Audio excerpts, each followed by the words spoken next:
We're going live on a couple of platforms here already. We're live on YouTube. Hello, we're saying this for posterity for YouTube because we don't have a lot of Yeah, you on? yeah, we're on. It's good. It's good. No, see, not yet. Get my picture there a little nicer. Make my picture a little nicer. We're not on Facebook yet. So here we go. Start live video. All right. Hey, everybody. Good afternoon. It is 2 p.m. where we are. I don't know what time it is where you are, but you are there, and here am I. Millions of viewers go by, but they all disappear from view. Ladies and gentlemen, welcome to Living on a Thin Line with Tony Vicich. I am Tony Vicich. We come to you every day at 2 p.m. Arizona time. We are your daily reprieve from all the anger, anxiety, weirdness, and hoopla going on in the world today. We come to you on 3 platforms: ComedySchoolsRadioNetwork.com, YouTube on the Comedy Schools channel, and here on a Facebook Live. It's just my personal Facebook page, Facebook Live. We're not really doing this show other than we just want to do the show. And the issue is where people go, well, you could be having a lot more viewers, a lot more hits. You could be monetizing your YouTube page or your Facebook page. And I know the issue is that every time someone comes to me and says, here's how you can make more money, it requires me doing 10 times the amount of work, So Every time you monetize, you get individual people. every time, Shirley just said, every time I monetize, I get individual people. So, yeah, it's just then you try to do the work while trying to keep up with the work you're already doing. And it's just, you know what it is? It's just a mess. So we're just happy. We're happy with the fan base that we have. We're happy with all of you who watch on a regular basis. We're happy with what we're doing since we're not manically trying to monetize this particular show. I'm not. Look, if there was a way to do it and I went, okay, the path is clear, okay, and we have the time and effort and energy to do it, I may do it. But I'm actually happy with the way things are right now, So I enjoy doing this show very much. I enjoy our regular viewers, friends and family who tune in every day. I enjoy the comments. I enjoy it all. So that is that. I already had like a full morning. All right, so a couple things. All right, so Shirley and I are both a little today. How are we today? We're a little and it's not because of any external issues. It's not because of something we saw on television or something like that. It's, what it is? It's just from a sincere lack of sleep. We're not going because we're kind of like in the same position as new parents are right now. When you have a new baby, it's a baby, and you bring that baby home, and the baby keeps you up all night for weeks on end. We have a kitten. We have a kitten. Now, if you're not people, I really don't care. I don't give a shit about you. If you're not cat people, and I don't want to hear about it, to be frank with you. I have not had cats for about 20 years. We've had dogs. We had 2 dogs, Roscoe and Chica, and we were very happy with our dogs. Prior to that, I will tell you, for 15 years, I had 2 cats and I named them after buildings in the South Bay, which is it's south of Los Angeles, the Torrance area, getting down near Huntington Beach area. 2 office buildings out there. Signs I saw in the building: Shibui and Shakihara. Those were 2 big names I saw in 2 glistening chrome office buildings near Torrance, California, when I first got these 2 cats in like 1989. And I had those cats until the early 2000s when they had lived the full life and they had run its course. So I was opposed, though, to having a cat for quite some time. Opposed to having a cat. Not because I'm anti-cat, but we got a lot of leather stuff in this house. Okay, we already have 2 dogs. Okay, and so there were common sense reasons to not add an additional pet into this home. And Shirley agreed. However, somehow the universe decided that we should have a cat. Now, how this is going to work out, I don't know. But because Shirley found a baby kitten that still had its umbilical cord. I started to say umbilical cord attached that had been tossed into a dumpster. And I don't care who you are. I don't care how hard you are. I don't care how tough you are. I don't care how mean you are. Unless you're a complete piece of shit sociopath, you don't throw a living kitten in a dumpster. You just don't. And if you happen to run across a kitten in a dumpster, then you got to fish it out. That's all there is to it. So we have fished out this cat, and now it's here, and it's not even opened its eyes yet. You know, I got to be honest, the jury's still out. We're bottle feeding a cat that's supposed to be on a nipple, but everything's being done, and the cat seems to be. Now, the jury's not out on keeping the cat. I just got to look. Okay, the jury's out on, you know, the health of the feline. But I'm hoping for a good outcome, and so far the outcome looks good. It's hungry, it's noisy, and that's the problem. Now, every 2 or 3 hours, it's just like meow, meow, and either Shirley wakes up to feed the cat, or not only that. Here's the problem of falling asleep in this house right now. I'm going to tell you the problem of falling asleep in our house right now. First off, I'm not a night sleeper. I have no reason to be out at night anymore at 65. I'm not a nightclub dude. I'm not a bartender. Okay, I'm not out drinking and dancing all night. But my internal clock is sleep all day and stay up all night. You know, so that's always a struggle. So I never fall asleep. The nights that I fall asleep before midnight are unusual. But now Chica, which is our older dog, and she's like 14, and she's part Chihuahua, she's part Terrier, and part Demon. She cannot hop up onto the bed at night. And yes, the dogs sleep on the bed. And I know a lot of people, I don't let my dog sleep on the bed. And yeah, you. Okay, I don't care about you. All right. I don't want to spend my life yelling. I used to not yell at my daughter about cleaning up her room. I go, it's her room. You know, I mean, if it started glowing, you know, then I would, you know, I'd say something. But I go, I don't want my relation with my daughter being about having her clean up her room. She will be either a messy person or a clean person. And she'll probably end up being like me, a messy person when she was young. And then when you get older and you kind of take an ownership of your space because you're an adult, you start cleaning it up. Same thing, but I'm not going to spend all my time yelling at dogs for getting on furniture and stuff. I'm just not. So, but the little dog jumps off, you know, to use her pee pad, hopefully, all right, or get a drink of water in the middle of the night and then sits at the foot of the bed and whines until you get up and put her back in the bed. So that interrupts your sleep. Now we got this kitten, Ray, by the way. Ray, that's the cat's name. Ray. Hey, Ray. Female. Yeah, no, I don't care if it's female or not. Its name is Ray. You can be female named Ray, like Raylene. Hi, Raylene. See, my wife is not familiar with the ways of rural communities and how if you wanted to name a baby Ray because that was be a boy, but it turns out to be a girl, you just name it Raylene, Rayletta, Rayquanda. See, there's a lot of female Ray names. So now we got the cat crying every 2 hours, and you know what? And they're not coordinated. So 1 hour, the dog's crying, so we'll get up and pick it up and put it in the bed. And then the other hour, the cat's crying because it needs to be fed. And so by about 5 o'clock in the morning, I'm crying because I've had no sleep. Okay. So we're both a little today, and we've already had a full day. Day started out very cool. Had a Zoom meeting with a company that wants to hire comics and use them via Zoom. Very good meeting. I thought I had blown the meeting. I thought the meeting was shot because I had a sound issue. I am telling this company that we can deliver comedic entertainment via Zoom, and I'm having sound issues. Fortunately, we think that we've discovered what our sound issue is here. It was a piece of equipment, and we've been able to resolve it. And fortunately, they saw past it. It looks like we got that account, so I'm jazzed about that. People are moving forward, man. People are moving forward safely and sanely. Now, you're not gonna catch me, you know, at a football stadium this fall yet. You're not gonna catch me inside an NBA stadium if such could take place. You're not gonna catch me at a crowded bar.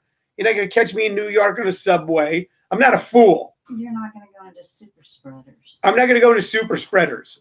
Okay, and I'm not going to have that on my head. But I am planning for a future, and a lot of other people are too. And I hope you are as well. Matter of fact, I'm going to buy more bobbleheads as the future goes on. But anyway, I had that meeting, And then I had a guy come out. This is the third time I've had someone come out and try to sell me solar. Third time. Now, both times previously, it was discovered there's not enough roof space on our house to save us money. So this third one, we think we have the problem solved and we'd be going solar real soon. You don't save a lot of money with solar anymore. At first, it looked like you save a fortune. You have solar panels, you buy the solar panels, you put the solar panels up, and then you're disconnected from the grid, etc. But the electric companies found a way to overcome that. And of course, they use other lobbying and legislative powers to make sure that even if you are using solar, they get their pound of flesh. They get their pound of flesh, they do. But still, I think we'll save a little money. We'll save some money. And I like to pinch pennies till Lincoln cries. I do one of two things financially. I either pinch pennies till Lincoln cries or I spend like a drunken sailor. There is no in between for me. No in between at all. So I'll keep you abreast if we become a solar home real soon. And then as soon as this broadcast is over today, I am hopping in my vehicle and I'm bringing my hand sanitizer, my gloves, and my mask and my backup mask. I have a backup mask. I use a backup mask. I don't just, when I go someplace, I don't just bring one mask. I bring a backup mask. All right? So I mask it up good, but I'm going to be grabbing my gloves. I'll bring 2 sets of gloves because it might touch more than one thing. You read that the way you want, you sick perverts. I'm going to bring my hand sanitizer because it might touch more than one thing. You read that the way you want, you sick perverts. And then I'm going to bring my mask and my backup mask. I got one of those N95, one of those duckbill masks. I got one of those, and I've got surgical mask, and I'm going to bring. Because you know what I've had happen? Have you guys had this happen? Where all of a sudden the little ear loop string breaks on your mask, and now you're defenseless against the virus? Let's be honest. It's not that you are defenseless against the virus. Those around you are defenseless against you if you have the virus. Let me repeat. We don't wear masks to protect us. We wear masks to protect others. We wear masks out of decency, out of good manners, out of caring and compassion for our fellow human beings. And anyone who knows me knows I'm one compassionate son of a bitch. So, okay. Filled you in on the day. Had a fun day. I have no bobbleheads to show you today. I have no knickknacks or paraphernalia. I'm going to go a little short today because I do have to hop in the car. Well, because when I'm finished with this, I'm hopping in the car and driving up to 860 West Warner Road to meet my good friend Jim Perry. Well, he will be handing me the keys to JP's Comedy Club.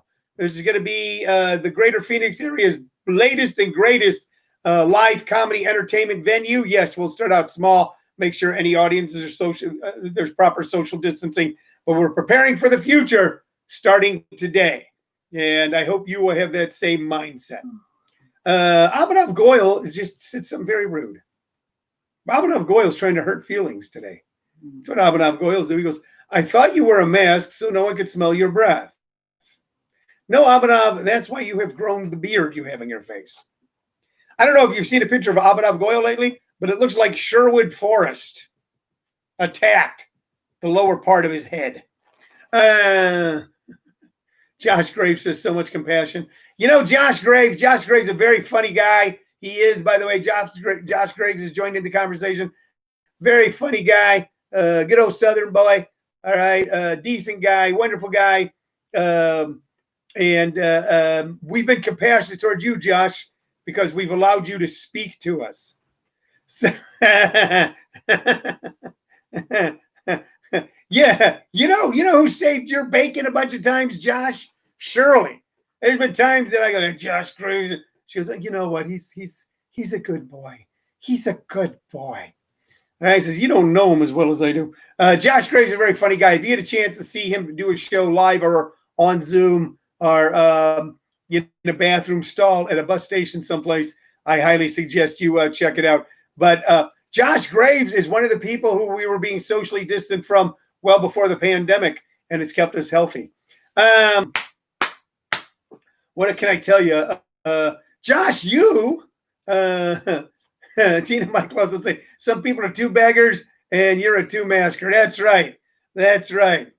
Who was that masked man? diddle-it, diddle-it, diddle-it. Let's get to the music. What time is it? What time do I have? All right, I'm only going to go a few more minutes because I got to hop in the car. All right, here's what I'm going to. Here, I'm just going to recommend one album today. By the way, you can sit there and listen to these guys for hours, and I don't think I have talked about them before, but here we are. If I was going to recommend a piece of music for you to listen to this weekend, if you like good melodies, if you like good harmonies, if you like well put together, well produced songs of this era, the golden hits of the Platters. The golden hits of the Platters. Josh Graves says, Shirley is my garden angel. Sweet yell. Yeah, don't push it. Don't, Thank you, Josh. And then she says, Josh. I'm talking about the Platters now, not Josh Graves. The golden hits of the Platters. Here they are. The original Platters. 5 people. The lead singer was a man named Tony Williams.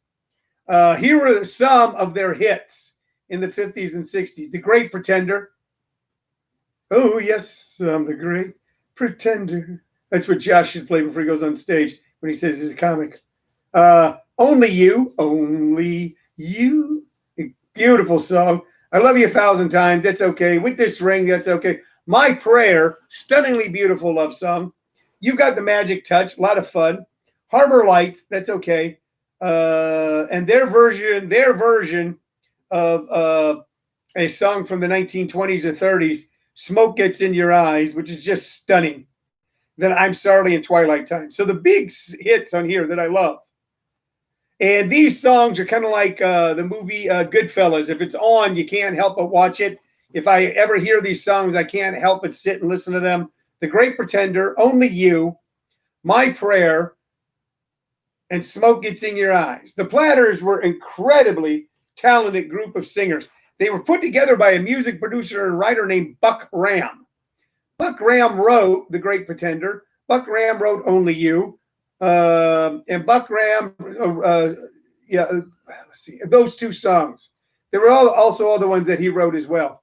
Buck Ram owned the rights to the Platters.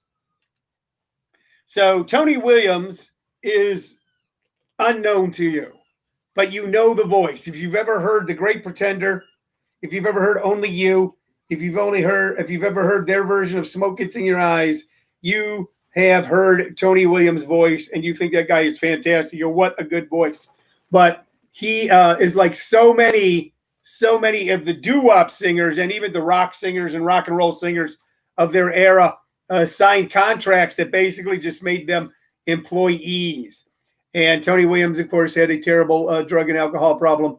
And his life was difficult towards the end. Although I did hear a rumor that he did pull it out at the very end and maybe ended up okay, but never achieved the incredible fame because his voice was just as good as Nat King Cole's, just as good as Smokey Robinson, just as maybe even better than those guys, just wonderful, just wonderful. You want to check out the Platters. Definitely check them out. The Platters' music remained so popular and the desire to see them so much in demand that well into the 80s and the 90s, the Platters were touring throughout the country. Not only was the music of the Platters so wonderful and so enduring, there were multiple groups of Platters. I opened for the Platters in New Mexico. I saw a version of them in Las Vegas. On the same night I was over there in New Mexico, they were playing down in Alabama. They were playing in Florida, playing in New York. There were at one time, I think, 5 to 7 touring groups called the Platters, all owned by Buck Ram or his company. And they were able to pull that off. They weren't tributes to the Platters. They called them. As a matter of fact, when I saw them in Las Vegas, they had a song where part of the lyrics was, "The music of Buck Ram lives on today." So I remember when I saw them in Las Vegas, I'm looking at them, I'm going, these are not the original Platters. Because I even called, it was a downtown casino. I go, these are the Platters? They go, yes. I go, the original Platters? They go, these are the Platters. There are no other. They go, okay. I knew maybe to be 1 or 2, but I'm watching them going, not one of them was with the original group. Buck Graham owned the name, he owned the license, he owned the copyrights, and he was able to then put together people who had never recorded the songs and call them the Platters and send them out. Good, bad, or indifferent, I don't know. You're in a nightclub, you're at a party, you're at a casino, and you're listening to music, and the music's making you feel good. It doesn't make much of a difference to you. But he was able to do that. Now, conversely, a number of years around that time in the 1970s, the manager of Fleetwood Mac tried to lay claim to that he owned the name Fleetwood Mac and put out a Fleetwood Mac touring band that contained no original members, did not contain Mick Fleetwood or John McVie, and everybody called bullshit on it. They were not successful. At one time, there were two separate touring groups of Fleetwood Mac, John McVie and Mick Fleetwood, with the side people they had hired, and or the musicians they worked with, and the group that the managers put out with. It ended up in a big court case. Mick Fleetwood won and was able to retain his name. But you see, I don't know what you're taking from that story right now. But here's something to think about. Okay? No one called bullshit on it that Tony Williams never got his due. No one called bullshit on it when there were multiple Platters groups touring that not one was an original Platter. No one complained. No one could do anything. And that was that black group. That was an African-American group. With Fleetwood Mac, it was so apparent to us that they were phony, and there was a big call and a big argument to stop them. Does that say anything? That black artists could be easily replicated and sent out, and no one batted an eye. And when white artists tried it, there was a big hue and cry. I don't know. I don't know the answer to that. But now you know the story, and you come to your own conclusions. And I tell you what I'm going to come to right now. I'm going to come to the end of this show because I'm going to hop in the car and go up to JP's Comedy Club. I'll be telling you all about it tomorrow, Saturday, at our special time, 7 p.m. Mountain Standard Time, 7 p.m. Arizona time, living on a thin line. Thank you, everybody, for watching today. I will see you mañana. Listen to the Platters. You will be glad that you did. Bye-bye.